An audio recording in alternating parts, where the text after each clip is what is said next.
Chapter 1. The Joke That Landed. The house sat on a gentle rise overlooking the river, all glass and pale stone, the kind of place that announced money without ever saying the word. Strings of warm lights were draped across the backyard, looping from pergola to oak tree, reflecting softly in the pool. A caterer moved through the crowd with trays of wine and narrow flutes of champagne. Laughter rolled easily from group to group. Everything about the evening felt curated, comfort, confidence, belonging. Vince stood near the edge of it, a plate balanced in one hand, his other resting loosely at his side. He wore a neutral expression that people often mistook for disinterest. In reality, he was watching everything. He noticed who spoke over whom, who laughed too loudly, who waited for approval before telling a story. Hierarchy announced itself in small, reliable ways. Vince cataloged it without effort, the way some men memorize sports statistics. Patterns were comforting. Patterns told the truth long before people did. Mallory moved through the party like it was an extension of her body. She laughed with her head tilted back, a practiced gesture Vince had seen evolve over years, refined, sharpened, rewarded. Her dress was effortless in a way only expensive things could be. She touched arms when she spoke, leaned in when she wanted attention, leaned away when she was done. Kenneth wasn't there, but his absence was loud. Vince felt it every time Mallory checked her phone, every time her smile sharpened when she thought no one was watching. He didn't feel anger about it. That stage had passed weeks ago. What remained was clarity, clean, unemotional, precise. He took a bite of food and chewed slowly. The conversation at the long outdoor table drifted easily. Stories from work, a vacation someone had taken, a joke about traffic that earned polite laughter. Wine refilled itself as if by magic. The air smelled faintly of citrus and grilling meat. Mallory's sister, Jenna, was already drunk enough to be brave. She had that glassy brightness in her eyes, the loosened posture of someone who believed honesty was a gift rather than a weapon. She leaned back in her chair, one heel hooked around the rung, and studied Vince openly. "You're so quiet tonight," she said, her voice carrying just far enough to turn a few heads. "You always this calm." Vince met her eyes briefly. "I'll listen," he said. Jenna laughed. "God, see? That." She waved her hand vaguely. "That right there. You're like..." She paused, searching for the word, then shrugged.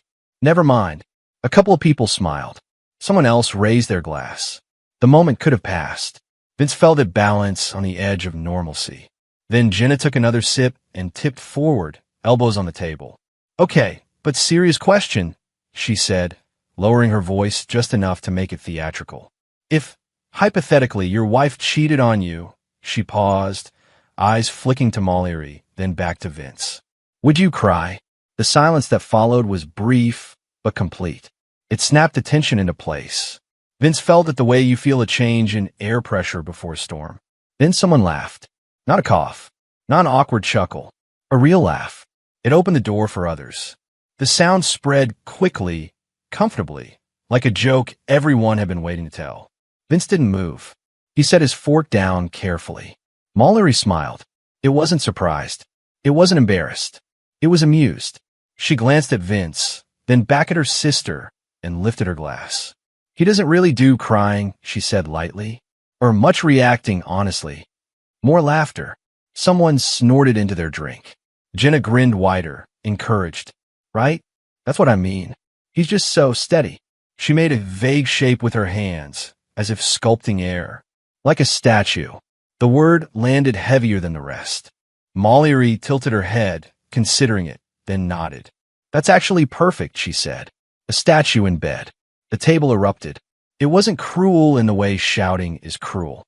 It was worse. It was casual, easy, comfortable. This was the sound of people who felt safe enough to be honest because they didn't expect consequences. Vince felt the room align against him. Not sharply, not dramatically, but completely. He saw it in the way no one met his eyes. In the way laughter slid past him as if he weren't there at all. He noticed the small things. The way Mallory didn't look at him after she said it. The way Jenna leaned back, satisfied. The way someone across the table shook their head, smiling, as if to say that's marriage for you.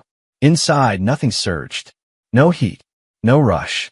The knowledge he carried didn't spike. It settled further, clicking into place like the final piece of a puzzle he had already solved. He had known about Kenneth for weeks. The late meetings. The locked phone. The subtle shift in vocabulary when she talked about work. He had verified it quietly, methodically. Screenshots. Dates. Patterns. The affair itself had been information. This moment was interpretation. Vince lifted his fork again. He took a bite of food, chewed, swallowed. He wiped his mouth with the corner of his napkin. Each motion was deliberate, unhurried. Mallory glanced at him then, perhaps expecting something. A joke, a protest, a wounded look, something to react to. He gave her nothing. He nodded once, almost imperceptibly, and raised his plate slightly, as if acknowledging a point made in a meeting. Understood, he said. The word cut cleanly through the noise. It wasn't loud, but it carried. A few people stopped laughing. Jenna blinked, confused, as if she hadn't expected language to continue. Vince pushed his chair back. The leg scraped softly against the stone patio. He stood, placed his napkin neatly on the table, and set his plate down. No one stopped him. He walked through the yard, past the lights, past the pool reflecting faces he didn't bother to look at again. He moved through the house, through rooms filled with voices and music that seemed suddenly distant, like a radio left on in another building. At the front door, he paused just long enough to slip his shoes on properly. Then he stepped outside, closed the door behind him, and walked to his car. He drove away. This was not an emotional break. This was confirmation. Chapter 2. The exit was already written. Vince drove without music, hands steady on the wheel. The night air sliding in through a cracked window. The laughter from the party still rang faintly in his ears, not as an echo of pain, but as a timestamp. A marker. He didn't replay the words. He didn't need to. They had already been logged, categorized, and filed away. By the time he turned onto their street, his breathing was slow and even. The house was dark, except for the porch light Mallory always forgot to turn off. He parked neatly in the driveway, straightened the wheel, and sat for a moment, watching the light attract moths. He had once read that moths weren't drawn to light itself, but to the way it confused their navigation. He found that comforting. Confusion followed predictability, too. Inside, the house smelled like her perfume and a lemon cleaner the cleaning service used on Thursdays. Everything was where it belonged. Shoes lined by the door. A throw pillow slightly out of alignment on the couch. The framed wedding photo in the hallway. Her smiling brightly. Him composed, already misunderstood by strangers. Vince didn't look at it. He went to the kitchen and opened a drawer, pulling out a thin folder held together with a black clip. He placed it carefully on the counter, aligning it parallel to the edge. Then he checked his watch. 11:42 p.m. Right on time. The low hum of a diesel engine announced the moving truck before its headlights swept across the front windows. Vince stepped outside as it rolled to a stop with practiced discretion. The driver, a man in his 50s with tired eyes and a clipboard, leaned out. "Vince?" he asked quietly. "That's me. No logos, like you asked," the driver said, nodding toward the unmarked truck. "We'll be quick. I appreciate it." They didn't shake hands. They didn't need to. This wasn't emotional labor. This was a transaction. Inside, the movers followed Vince's directions precisely. His office first. His clothes from the left side of the closet. The bookshelf he'd paid for himself, not the one they'd picked together. He watched as boxes filled with the artifacts of his life, textbooks, framed certifications, the coffee mug Warren had given him years ago with Measure Twice printed on the side. One mover paused, holding a photo frame. "You want this?" Vince glanced at it. A vacation snapshot. Sunburned smiles. A version of himself that felt theoretical now. "No," he said evenly. "That stays." They worked efficiently, quietly. No radio. No jokes. Vince appreciated the professionalism. Each item removed felt less like loss and more like subtraction. Noise reduced. Variables eliminated. At 12:37 a.m., the last box was sealed. "Anything else?" the driver asked. Vince looked around the living room. It already felt like a staged house, neutral and impersonal. No, that's everything. The truck door closed with a soft metallic thud. The engine started. Headlights swept away. Vince returned inside alone. He sat at the kitchen table and opened his laptop. The screen glowed gently in the dark room. He logged into the joint account he and Mallory shared, fingers moving with the ease of repetition. He had rehearsed this, not emotionally, logistically. He transferred only what he had contributed. Each transaction labeled, time-stamped, documented. No rounding, no interpretation, just numbers returning to their original source. Next, he canceled the phone plan, the streaming services, the shared cloud storage. Each confirmation email arrived with a polite chime, stacked neatly in his inbox like receipts after a purchase. He printed the final page and slid it into the folder on the counter. Then he added the evidence. Screenshots, dates, messages arranged chronologically, annotated but not editorialized. He wasn't making a case. He was submitting data. At the top of the packet sat the divorce petition already filed earlier that week. He had waited to leave it until tonight, until the moment certainty replaced hesitation. He took a pen from the drawer and wrote a single note on a clean sheet of paper. His handwriting was precise, consistent. Adjusted my spreadsheets accordingly. You were right. Statues don't move. He placed the note on top of the folder. Vince closed the laptop and stood. The house was silent now, the way it sounded when truth finally caught up with a lie. He went to the bedroom and opened a nightstand. Inside lay his old phone. He powered it on once, just long enough to watch notifications flood the screen, missed calls, messages, question marks stacking on top of each other. He didn't open any of them. He removed the SIM card, snapped it cleanly, and dropped the pieces into the trash. Then he powered the phone off and, with one controlled motion, cracked it against the edge of the desk. The screen fractured in a spiderweb pattern. He wrapped it in a towel and placed it at the bottom of the bin. Back in the kitchen, he blocked every number he knew by heart. Mallory, Jenna, her parents, anyone who might attempt urgency, anyone who might mistake silence for indecision. He checked the time again. 2:18 a.m., Vince carried his final bag to the car. The house stood behind him, unchanged, waiting for someone else to notice what was missing. He locked the door and slid the key through the mail slot. The drive out of the neighborhood was uneventful. Streetlights passed at regular intervals. The world remained indifferent, which he found reassuring. He emerged onto the highway as the sky began to lighten at the edges, a thin gray seam opening between night and morning. The city receded behind him, not dramatically, but thoroughly.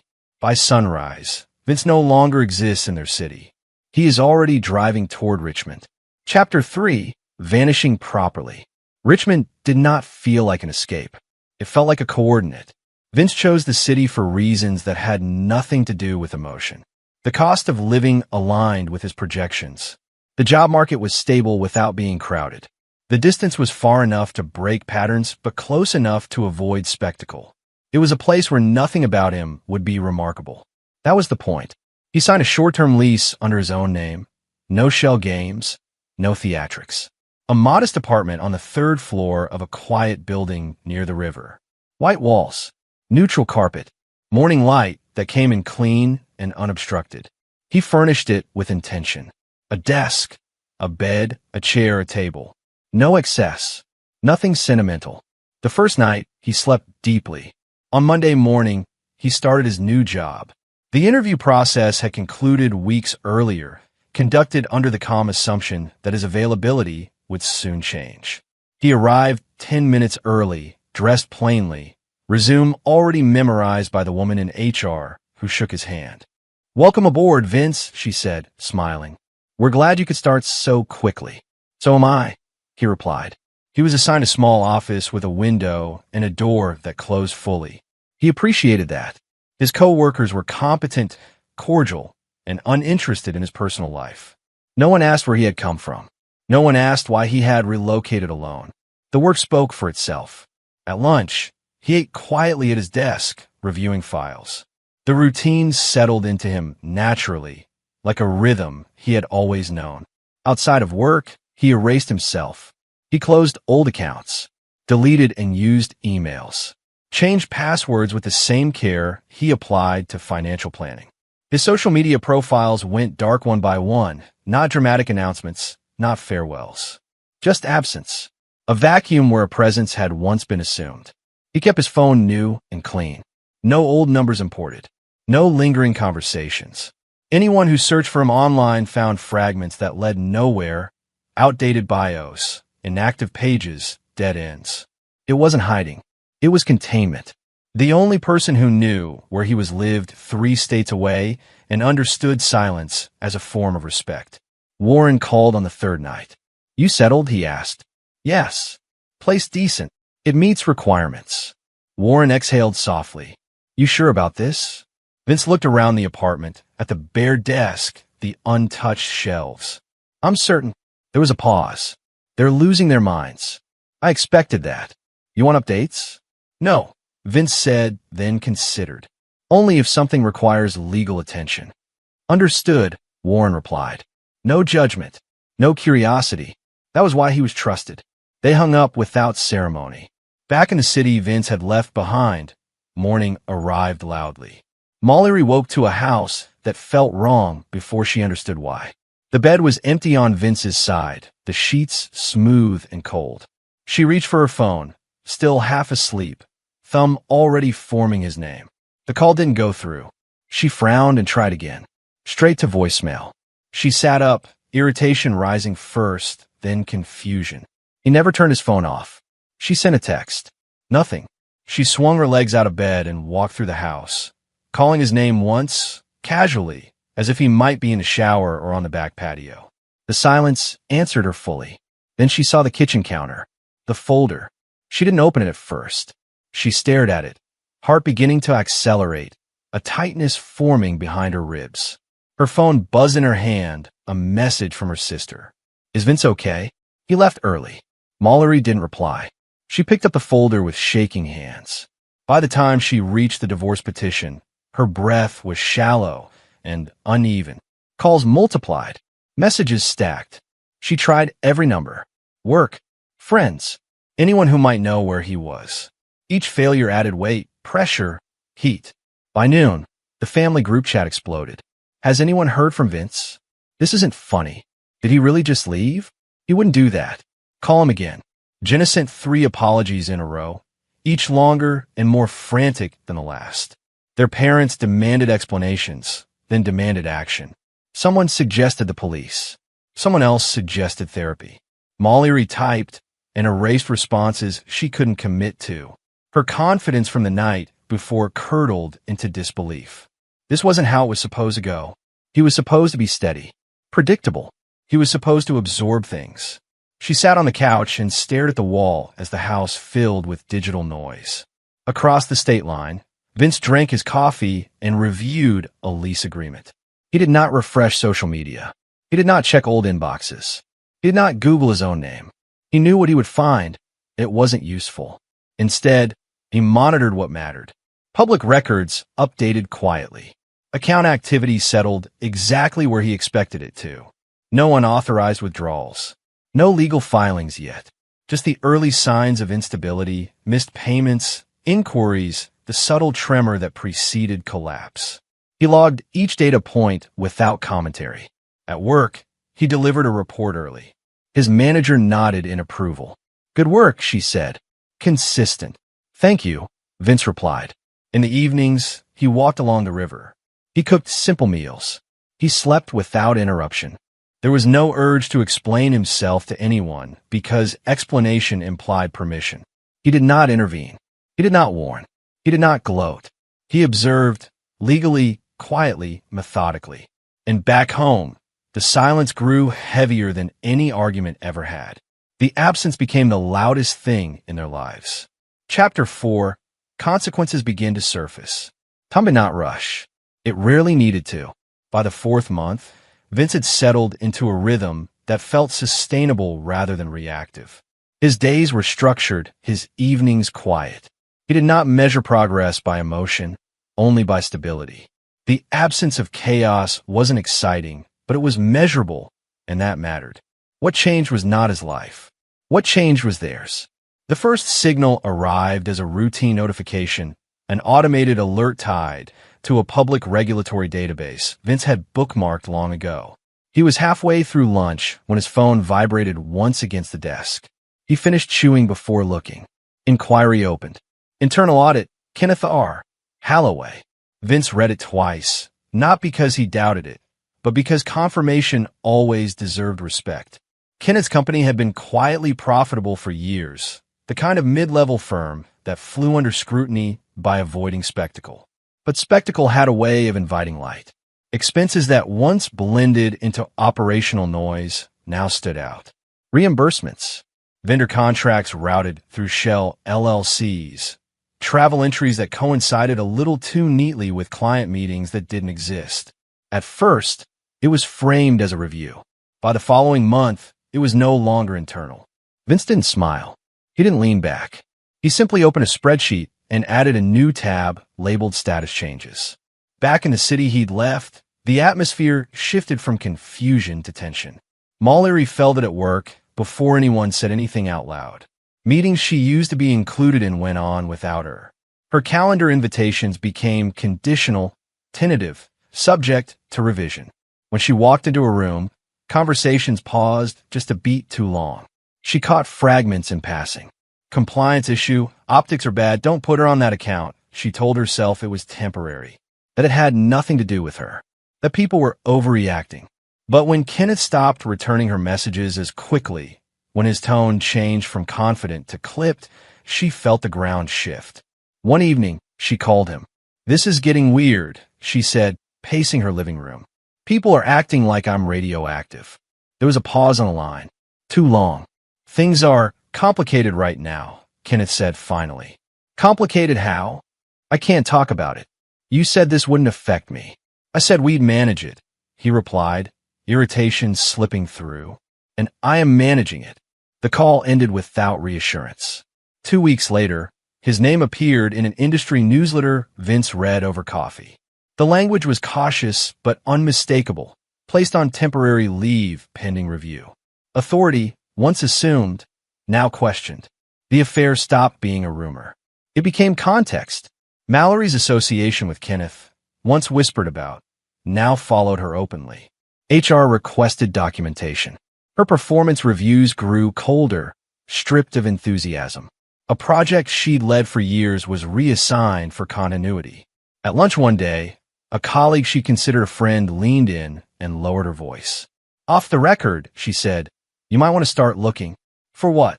Mallory asked, already knowing. "Options." By month 6, her confidence was gone. Across town, her brother-in-law's confidence was still intact, dangerously so. He'd always liked risk. Crypto, leverage, speculative bets framed as inevitabilities. He spoke about charts the way gamblers spoke about streaks. Early wins had convinced him he was smart rather than lucky.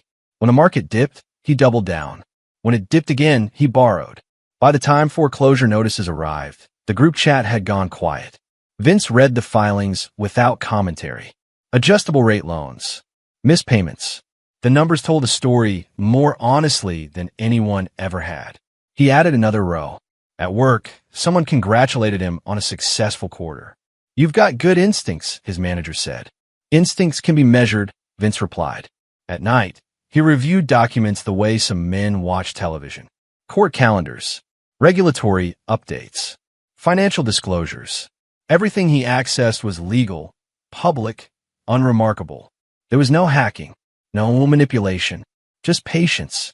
Kenneth's situation escalated quickly once it crossed a certain threshold. Audits invited subpoenas. Subpoenas invited cooperation. Cooperation invited exposure. By the 9th month, his name appeared in court filings attached to words like misrepresentation and fiduciary breach. His once polished public profile vanished. His LinkedIn page went dark. Mallory learned about it the same way everyone else did, through a forwarded article sent without comment. She sat at her kitchen table, staring at the screen, the room feeling too large and too quiet. Vince's absence, once an inconvenience she assumed would correct itself, now felt like something else entirely. Permanent. She tried calling him again. The call failed. Vince noticed the spike in attempted contact through his carrier's block call log. He didn't open it. He didn't need to. The frequency told him everything. By month 10, the family dynamic had shifted into survival mode. Jenna stopped drinking. Their parents stopped demanding explanations and started offering apologies. The brother-in-law stopped talking about markets entirely, and Vince kept living exactly as he had planned. No revenge, no satisfaction, only confirmation. Chapter 5, Reaching for a Ghost. Desperation did not announce itself all at once. It seeped in gradually, replacing confidence the way water replaces air, quietly, thoroughly, without asking permission. Mallory began with certainty.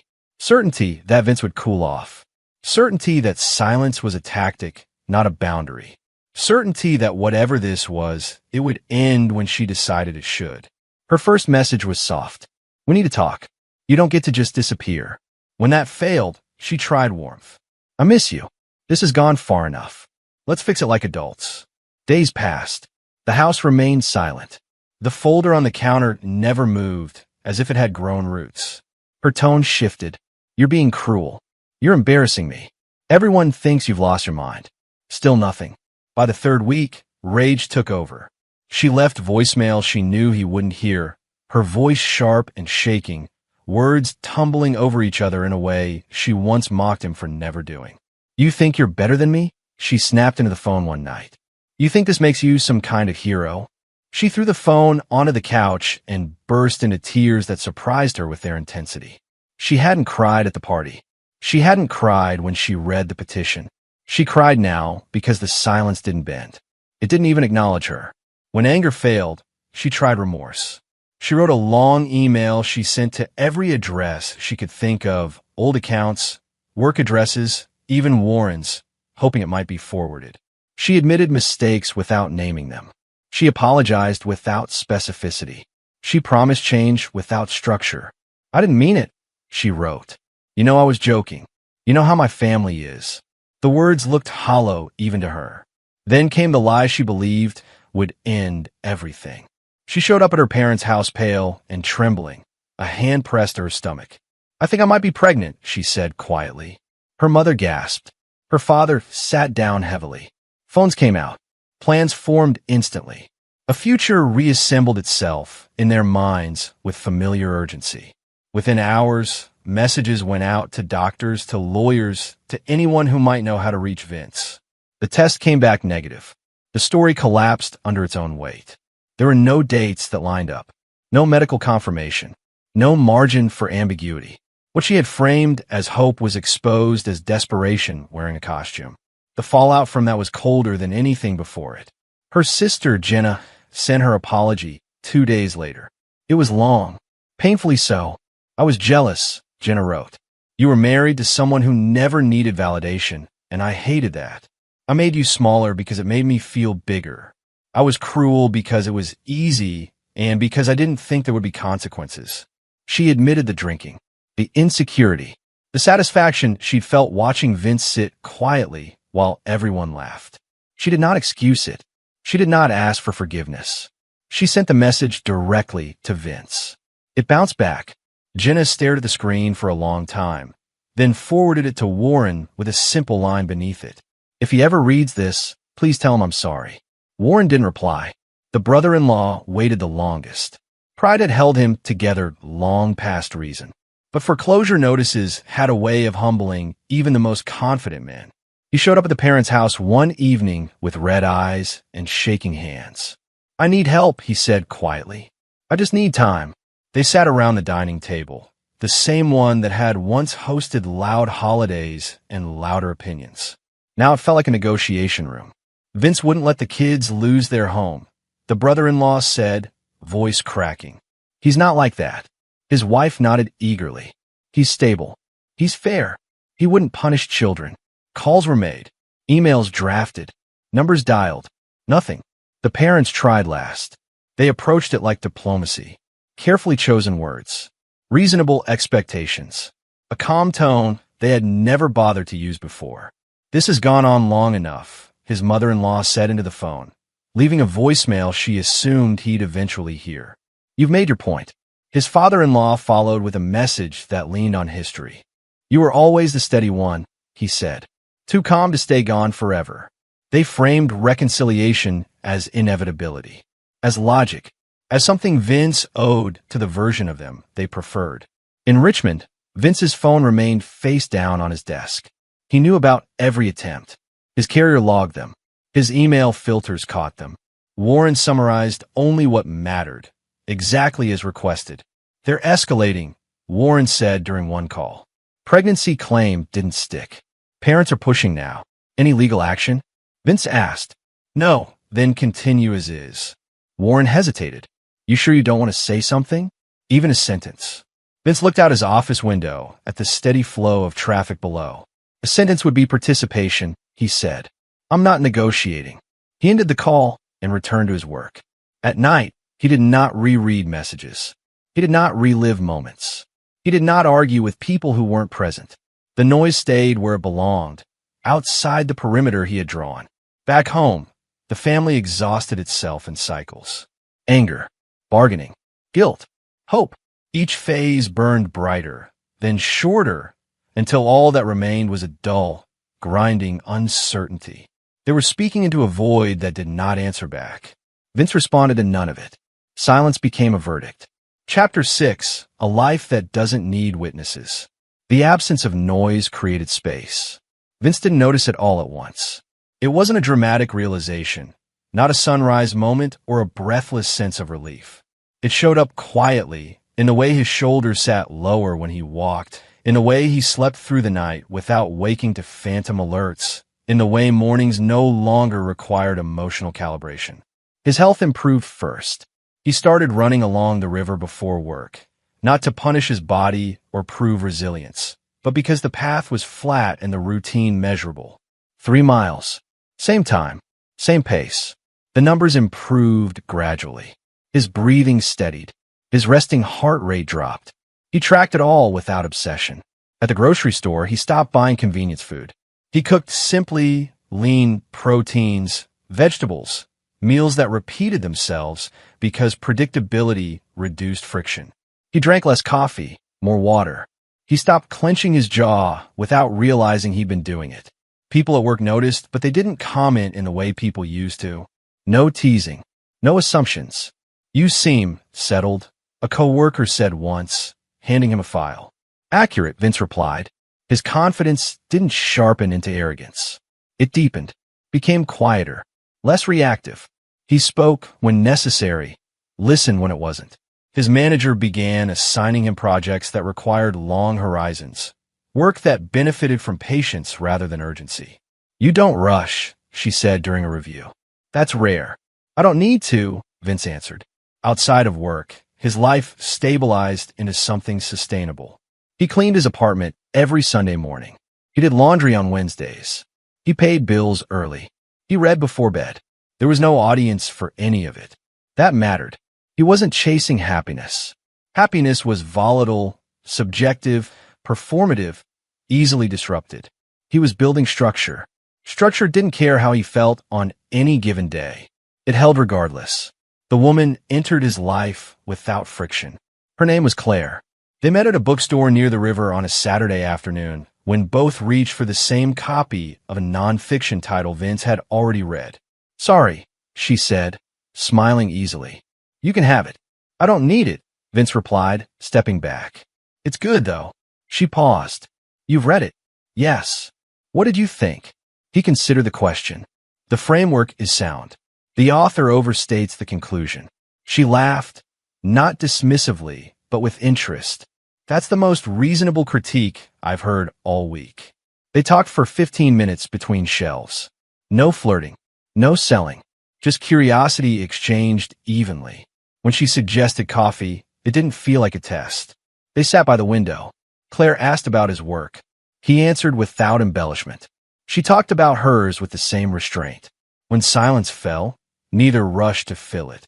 "I like this," she said eventually, gesturing vaguely between them. "It's calm." Vince nodded. "I value that." They didn't text constantly afterward. They made plans and kept them. Dinner on Thursdays. Walks on Sundays. No sudden shifts in tone. No strategic distance.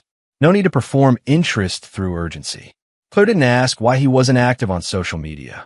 She didn't probe into his past with forensic curiosity. When he mentioned he was divorced, she accepted it as information, not leverage. One evening, as they cooked together in his apartment, she watched him move through the kitchen with practiced efficiency. "You're very steady," she said. He glanced over. The word registered, but it didn't sting. "I've been told." She smiled softly. "I mean it as a compliment." For the first time, Vince didn't feel the need to translate himself. There was no chaos between them. No testing. No power struggle disguised as passion. When disagreements surfaced, they were handled directly, without volume or subtext. When she said she appreciated his reliability, she didn't follow it with a joke. When he listened, she didn't accuse him of disengagement. His nature wasn't something she tolerated while waiting for something louder. She appreciated it.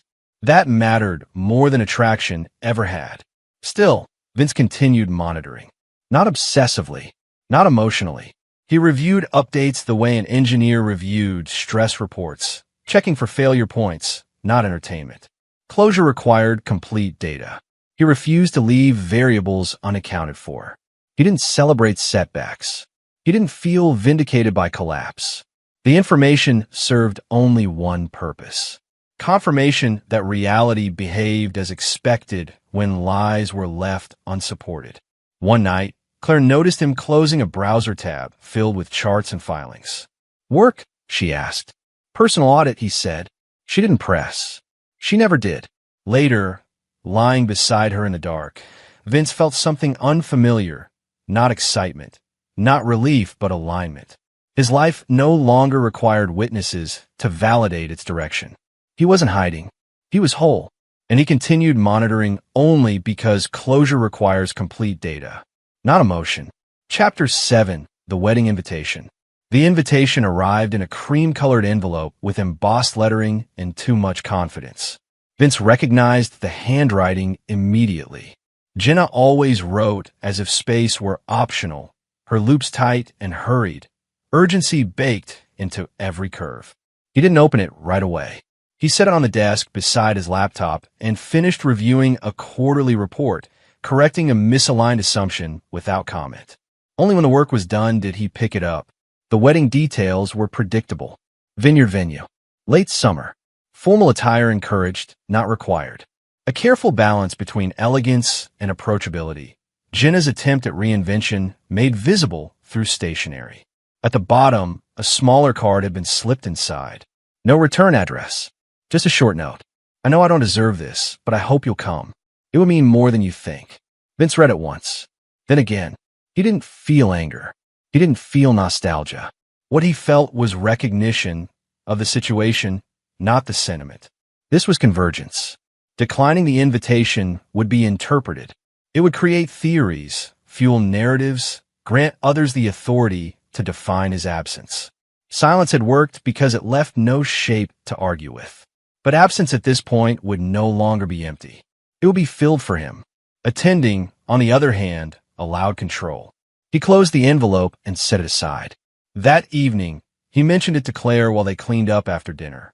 "My ex-wife's sister is getting married," he said, rinsing a plate. She looked over, curious but neutral. "Are you going?" "Yes." "Do you want to?" Vince considered the question. "It's the correct move." She nodded, accepting that answer without asking for a translation. "Do you want company?" "No," he said gently. "This is something I need to do alone." She studied his face for a moment, then smiled. "Okay." There was no tension in the exchange. No suspicion. No testing. That, more than anything, affirmed his decision. The following weeks were quiet and deliberate. Vince didn't rehearse speeches or imagine confrontations. He prepared the way he always did, by reducing variables. He confirmed the date, booked travel, chose accommodations close enough to be convenient, distant enough to be neutral. He selected a suit tailored for fit, not statement. Charcoal, clean lines, nothing performative. When Warren called, it was brief. "You got the invite," Warren said. "I did." "You going?" "Yes." A pause. "You sure?" Vince didn't hesitate. "Yes." "All right," Warren replied. They're tense. I expect they will be.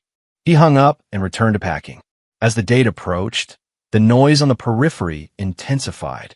Jenna sent one more message, shorter this time, stripped of explanation. Thank you for coming. The parents didn't reach out at all. That told them more than any plea would have. Mallory said nothing. That silence was not restraint. It was calculation. Vince recognized it because he had once lived beside it. The morning of the wedding, he woke early without an alarm. He ran along the river, same pace, same distance. Showered, dressed, checked his reflection once, not for approval, but for readiness. At the airport, no one recognized him. That pleased him. The flight passed uneventfully. He read, took notes, closed his eyes when he was done. There was no surge of anticipation, no knot in his stomach. Just sequence. When he landed, the city felt smaller than he remembered. Familiar streets compressed by time and distance. He drove past places that had once mattered and now registered only as coordinates. The hotel room was quiet. He laid his suit out carefully, then sat at the small desk and opened his laptop. One last review. Public records. Finalized documents. Updated statuses. Everything aligned with expectation. There were no surprises left in the system. No unresolved threads. That was important. He closed the laptop and sat still for a moment, hands resting flat on the desk. This was not about proving anything. It wasn't about vindication or dominance or spectacle. Those required witnesses, reactions, escalation. Vince had outgrown all of that. This was about closure, about punctuation. At the venue, guests arrived in clusters, laughter spilling easily into the warm air. Glassware clinked. Music drifted. The vineyard stretched outward, ordered and contained. Vince arrived on time, not early, not late. Conversations faltered as he passed. Not dramatically, subtly, like a current shifting direction. People recognized him in stages, surprise blooming slowly, then folding into something else, uncertainty, recalibration. Jenna saw him first. She froze mid-laugh, her expression rearranging itself in real time. Then she moved toward him, cautious but resolute. You came, she said. Yes. Thank you, she replied, voice steady but eyes wet. Really? You look well, Vince said. It was factual. So do you, she said, then stopped herself. Never mind. They stood in a brief, awkward quiet. Then someone called her name, and she excused herself with a nod that carried more relief than joy. Vince took a glass of water and found a seat near the edge of the gathering. He didn't scan for Mallory. He didn't need to. He felt the shift when she noticed him, the sudden tension in the air, the way conversations nearby tightened. He remained still, observant, composed. Everything he needed to do here would be done without volume, without haste, without witnesses beyond those who chose to look. This was not revenge. This was punctuation. Chapter 8, The Man Who Didn't Collapse. Vince didn't announce himself. He didn't need to. His presence moved through the wedding like a pressure change, felt before it was understood. Conversations bent around him. Laughter softened. People recalibrated their posture without realizing why. He looked different.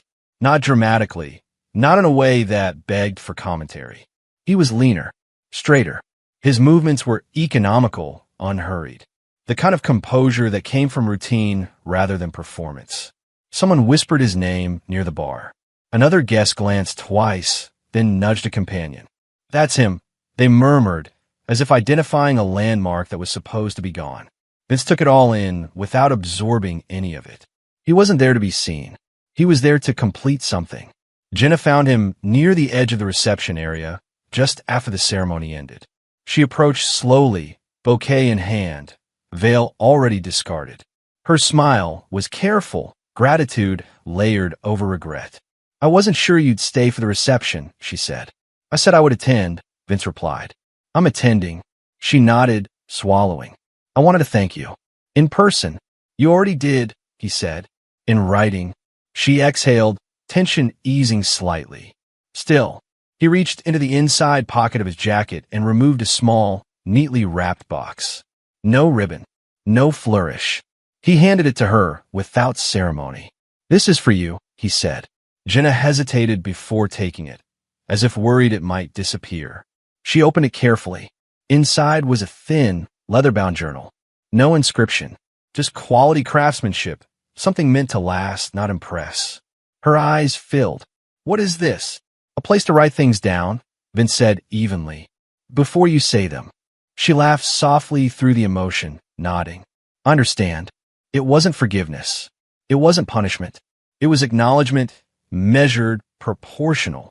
Jenna hugged him briefly, carefully, as if he might break. He didn't. Across the lawn, the brother-in-law hovered near a table, hands clasped too tightly around a drink he hadn't touched. He had lost weight, but not intentionally. Stress had carved it from him. He approached Vince with the posture of someone rehearsing humility. "Vince," he said, voice low, "can I talk to you for a minute?" "Yes," Vince replied.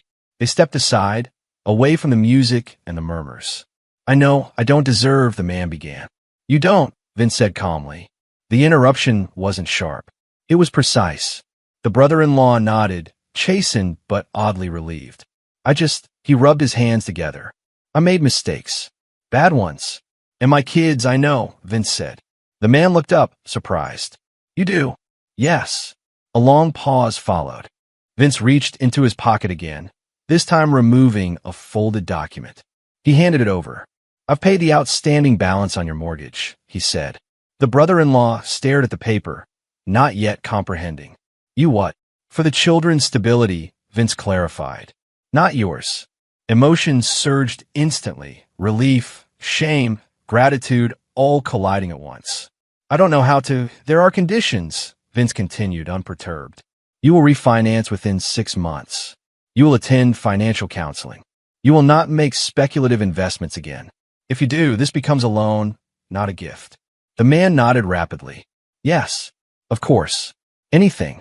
This conversation does not repeat," Vince added. "No one needs to know." "Thank you," the brother-in-law whispered, voice breaking.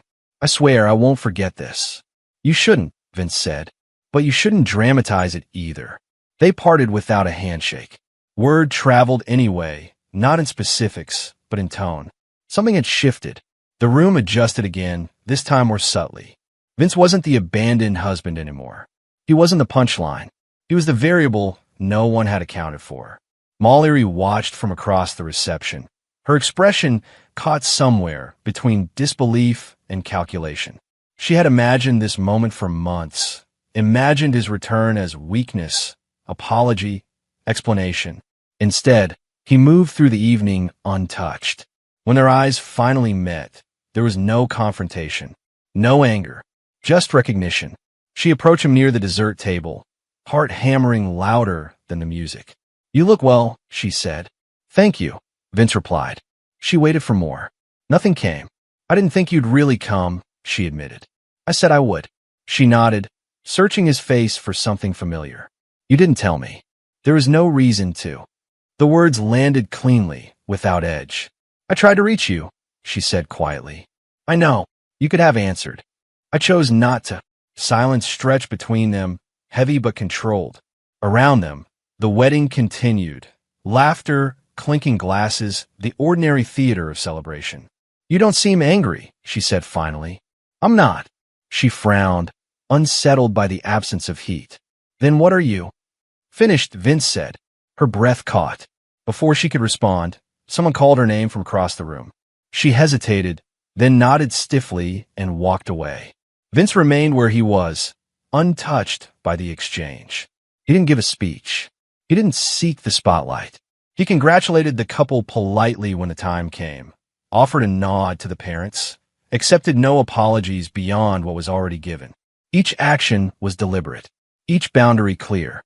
By the time dinner was served, the power dynamic had reset, not through dominance, but through restraint. No speeches, no dramatics, just deliberate actions that reset the power dynamic without cruelty. Chapter 9. Facts at the dinner table. The reception hall was alive with chatter, clinking glasses, and the occasional burst of laughter. The smell of roasted meats and fresh bread mingled with faint floral notes from the centerpieces.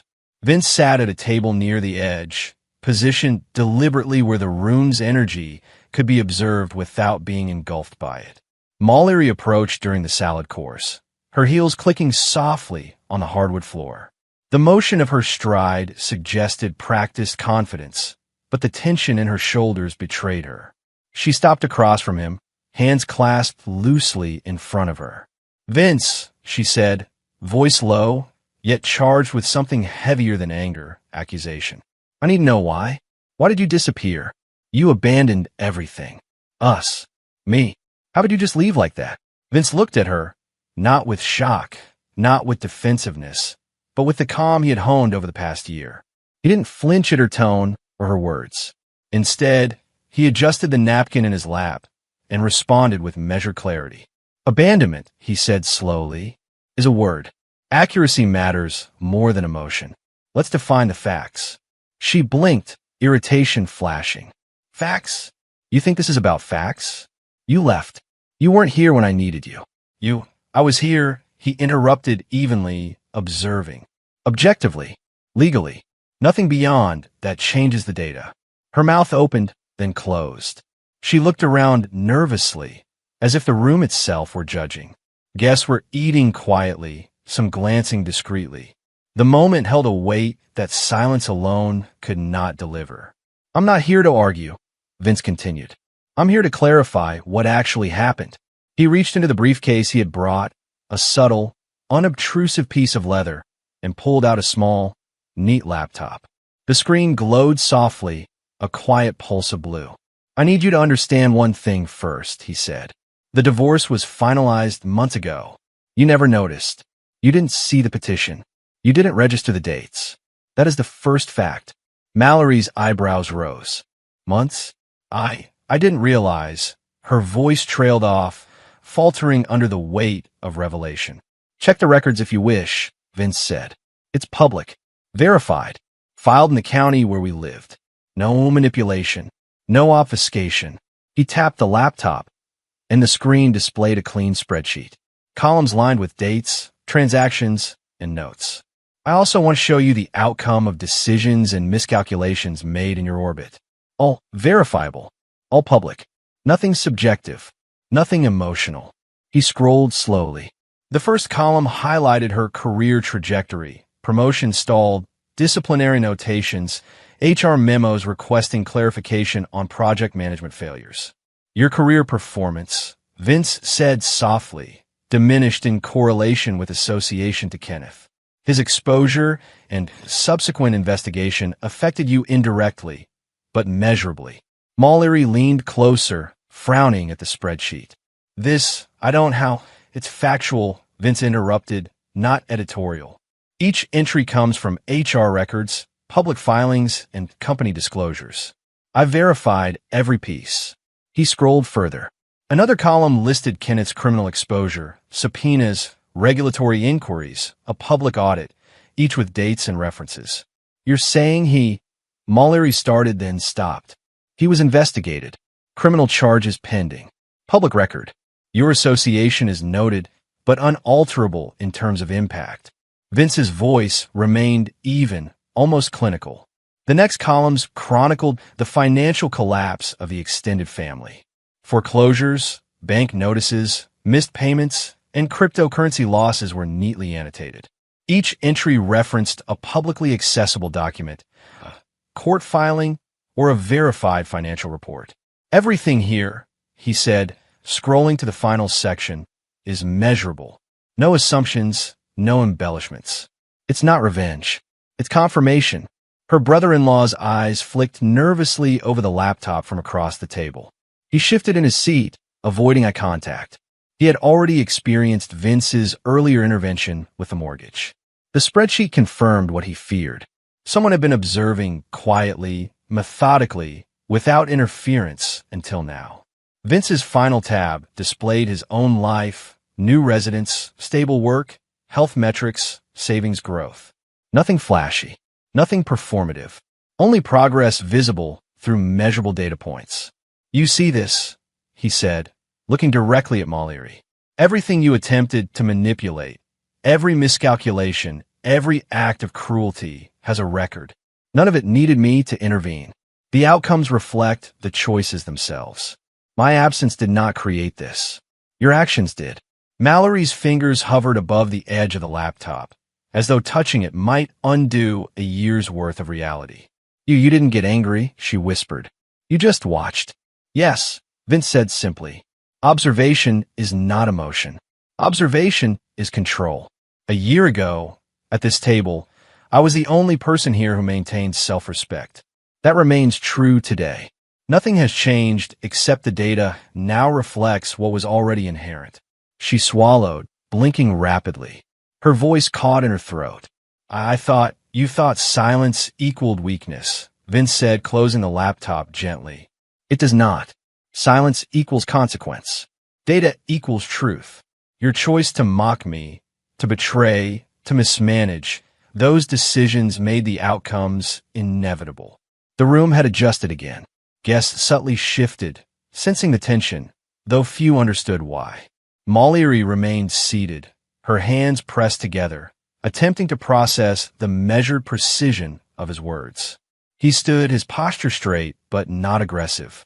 His gaze swept across the table, pausing briefly on each family member who had once judged him without data, without comprehension. No glare, no shout, just acknowledgement. The only variable I controlled, he said softly, was my own response. The rest, everything else, is recorded in public record. Verifiable. Immutable. I did not intervene. I observed. I documented. I maintained self-respect. Mallory's lips parted, then pressed together. She said nothing further, because there was nothing to dispute. Vince returned to his seat, folded his hands on the table, and looked ahead at the soft lighting over the vineyard-themed reception. There was no triumph in his expression, no gloating, only calm. And in that moment, every fact he had presented, every measured action he had taken over the past 12 months, aligned into a single, undeniable truth. A year ago, he was the only person at that table with self-respect. Chapter 10, Statues Don't Beg. The wedding reception had reached its final stretch. Guests lingered over dessert, glasses half full, laughter softened to murmurs. Vince sat at the table, composed, hands resting lightly on the linen, eyes calm and measured. Mallory remained nearby, her posture rigid, her gaze occasionally flicking toward him, equal parts accusation, confusion, and something like fear. He spoke quietly, deliberately, as though the words were meant to trace the contours of the air rather than dominate it. You once called me boring, he said, watching her reaction closely. Predictable. Statues don't move. Statues don't cry. Statues don't crumble. She opened her mouth, then closed it. He continued without pause. Boring, he said, is stable. Predictable is reliable. Statues don't crumble in storms. You assumed instability was a form of strength. You were wrong. Stability is strength. Reliability is influence. Silence is power. Mallory's lips pressed into a thin line. The room seemed to shrink subtly around them. Guests near the edges whispered, glanced, and quickly returned to their conversations, sensing the intensity without knowing its source. Vince leaned back slightly, still composed. I am not here to punish you. I am here to present reality. Facts measure outcomes, consequences that follow choices. That is all. She swallowed, trying to steady her voice. You left everything behind. You left me. You left us. I left what was never mine to carry, he replied. Your chaos was never my responsibility. My responsibility was myself. I fulfilled it. A long silence stretched between them. Mallory searched for some emotional foothold, some crack in his calm that would allow her to reclaim control. There was none. Vince did not flinch, did not hesitate, did not even glance away. He added quietly, almost conversationally, "Tell me, was destroying 2 marriages worth it?" She blinked, startled. There was no anger, no rage in the question, only an observation of consequences. Before she could answer, Vince didn't wait. He had no need for a response. The truth was already present, unfolding through the years of actions and inaction that led them here. The rest of the evening passed with deliberate neutrality. Vince interacted politely, offering nods and smiles, never engaging in gossip, never accepting apologies, never debating. Every gesture was measured, intentional, and free of theatrics. No one could provoke him into emotion, because he had removed the variables that invited manipulation. By the time the lights dimmed and music softened into low background chatter, Vince had completed what he came to do. He stood quietly, thanked the host with a calm nod, and departed without ceremony. Outside, the night was clear.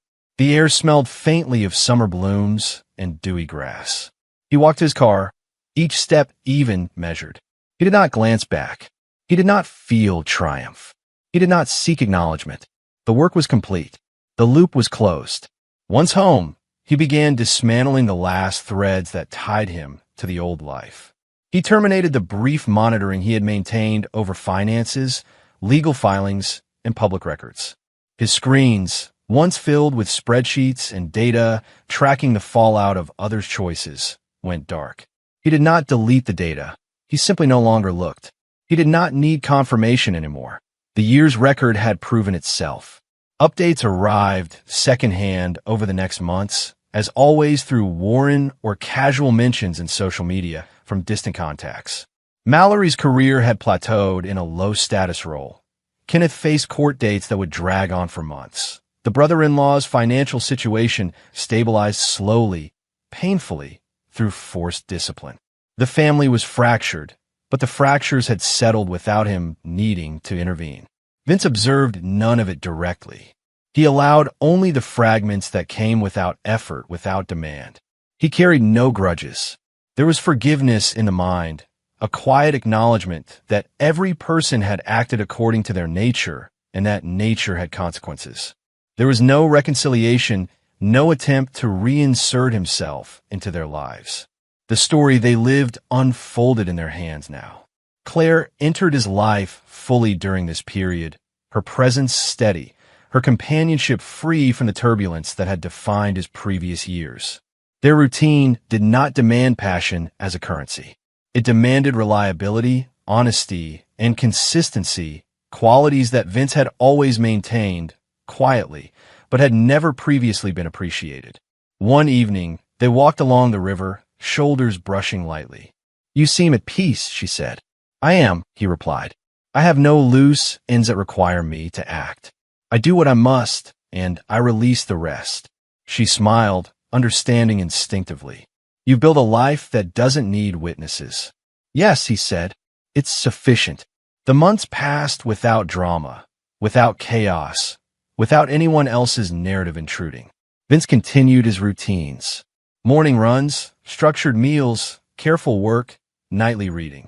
He remained measured, precise, deliberate. He reflected occasionally on the year that had passed. The humiliation, the planning, the observation, the convergence, the controlled return, all had led to this equilibrium. He remembered the party, the jokes, the laughter. He remembered leaving silently. He remembered the spreadsheets, the tracking, the careful documentation. None of it had required him to compromise his composure. He did not cry.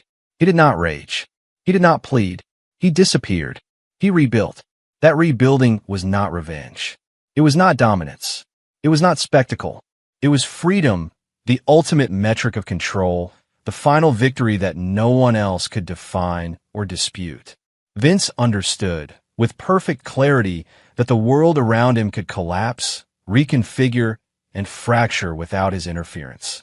His presence, once considered fragile, now measured his strength in silence, patience, and unwavering self-respect. The story closed quietly. Updates continue to trickle in. Families healed around fractures, careers realigned, consequences manifested as they naturally would. Vince observed none of it actively. He forgave internally. He never reconnected. The victory had never been about them. It had always been about him. And in the quiet of his Richmond apartment, with the river glinting softly outside the window, Vince finally understood the essence of his own philosophy. Boring is stable. Predictable is reliable. Statues don't crumble in storms. The world could rage, could mock, could collapse. He would stand, unshaken, free.